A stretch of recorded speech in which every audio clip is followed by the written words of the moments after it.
ചെങ്ങന്നൂർ ചെറിയനാട് ഭാസ്കര കാരണവർ കൊലപാതക കേസിലെ പ്രതി ഷെറിൻ പരോളിലിറങ്ങി. കുറച്ചു കാലമായി ഈ ഷെറിന്റെ പരോളുമായി ബന്ധപ്പെട്ട് വിവാദം കത്തിപ്പടരുകയായിരുന്നു. ഈ മാസം 5 മുതൽ 15 ദിവസത്തേക്കാണ് സംസ്ഥാന സർക്കാർ ഇവർക്ക് ഷെറിന് പരോൾ അനുവദിച്ചിരിക്കുന്നത്. കൂടുതൽ വിശദാംശങ്ങൾ നൽകാൻ ശ്രീകാന്ത് നമുക്കൊപ്പം ചേർന്നു. Srikanth, good morning. You are welcome to Vadakkanchery, Palakkad. പറയൂ വിവരങ്ങൾ. Very good morning S K N. നമ്മുടെ വാർത്തയിലേക്ക് വരികയാണെങ്കിൽ, ഈ ചെങ്ങന്നൂർ ഭാസ്കര കാരണവർ വധക്കേസിലെ പ്രതി ഷെറിന് ഇപ്പോൾ പരോൾ നൽകിയിരിക്കുന്നു സംസ്ഥാന സർക്കാർ എന്നുള്ളതാണ്. നേരത്തെ അവരെ വിട്ടയക്കാൻ ഒരു തീരുമാനമുണ്ടായിരുന്നു.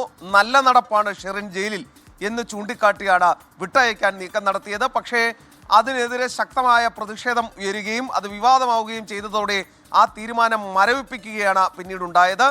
എന്തായാലും ഇപ്പോൾ ഉന്നത സ്വാധീനം അതിന് വഴങ്ങി ഏപ്രിൽ 5 മുതൽ 15-ാം തീയതി വരെ 10 ദിവസത്തേക്ക് ഷെറിന് പരോൾ അനുവദിച്ചിരിക്കുകയാണ്.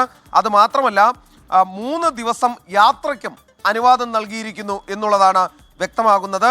മന്ത്രിസഭ നേരത്തെ ശിക്ഷാ ഇളവ് നൽകാൻ തീരുമാനിച്ചത് വിവാദമായതിന് പിന്നാലെയാണ് ഇങ്ങനെ ഒരു തീരുമാനമെടുത്തത്.